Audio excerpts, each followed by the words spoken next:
Since its inception in 2016, under its EA Originals label, Electronic Arts has published a number of legitimately great games, from It Takes Two and Knockout City to A Way Out and more. Soon enough, the next game in that lineup will be launching as well, with Immortals of Aveum set to release in July. And it's also looking like possibly the biggest game to be published by EA under the Originals banner. Even beyond the sheer scale of the project though, from its central premise to all of the promises it's making about what kind of experience it will deliver, there's plenty about Immortals of Aveum that has caught the eye in the lead up to its launch.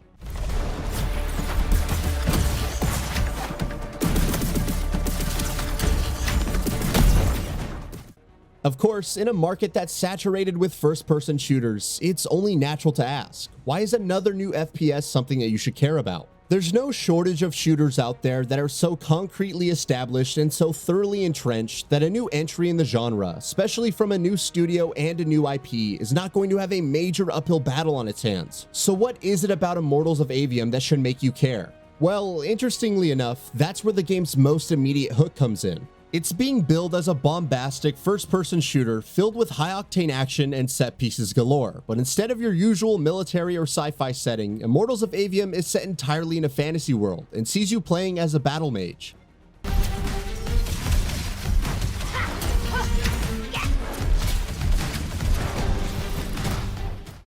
Though set to be developer Ascendant Studios' debut title, it's worth mentioning that this is a team that has got experience with the genre, coursing through it right from the very top. So to see it working on a game that eschews a conventional setting and instead decides to blend the familiar mechanics and elements of a shooter with a more fantastical world is intriguing, to say the very least.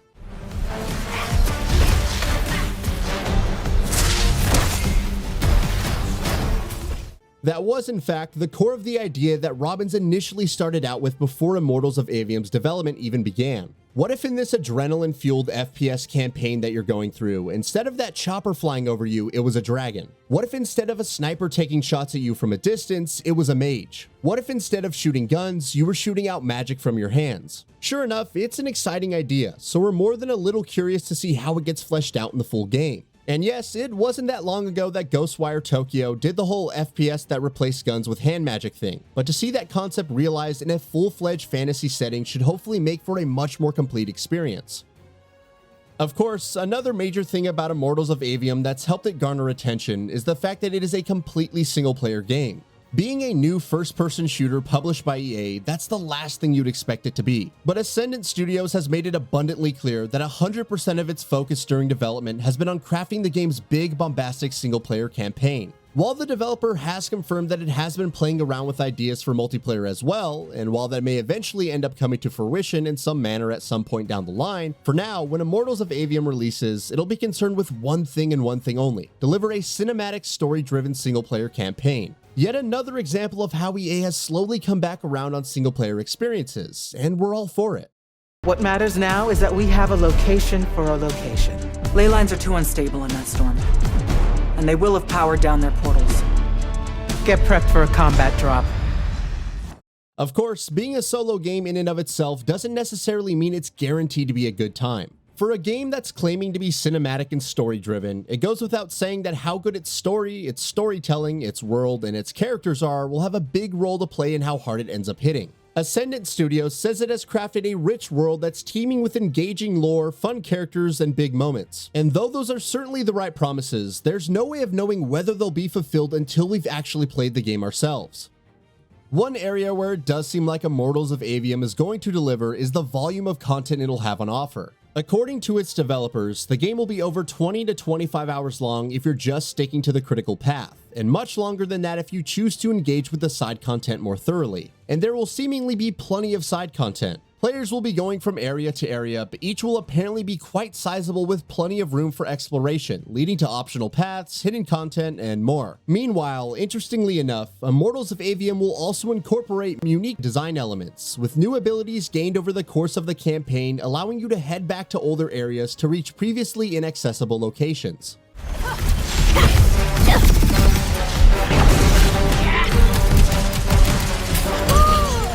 That, in fact, is another aspect of the game that's turned a few heads, and certainly our own. that though it's obviously supposed to be a first-person shooter with explosive action, it's not putting all of its eggs in the combat basket. Outside of combat, there's exploration to engage in, unique level design to enjoy, plenty of puzzles to get through using your many abilities, progression systems to dive into, and more. Of course, the combat itself is one of the game's core pillars, and from unique companion characters to a variety of different spells, it seems to have some interesting elements in place to deliver a solid combat system. How well it ends up using those elements when it comes to things such as enemy variety, encounter design, how players can mix and match their spells, and more remains to be seen.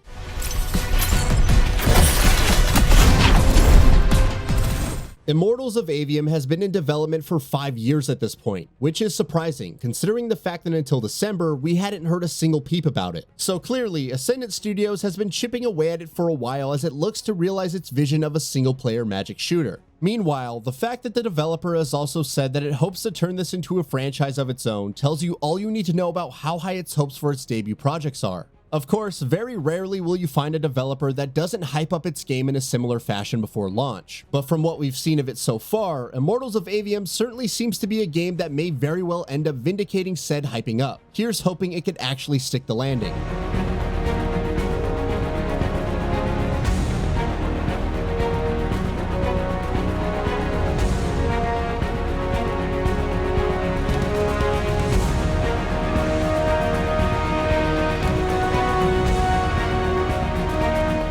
That's all for now. If you enjoy what you saw, please hit the like button. And if you are new to the channel, now is a great time to subscribe. We upload brand new videos every single day. After subscribing, do not forget to enable all notifications by clicking the bell icon. Thanks for watching this video, and we'll see you next time right here on Gaming Bolt.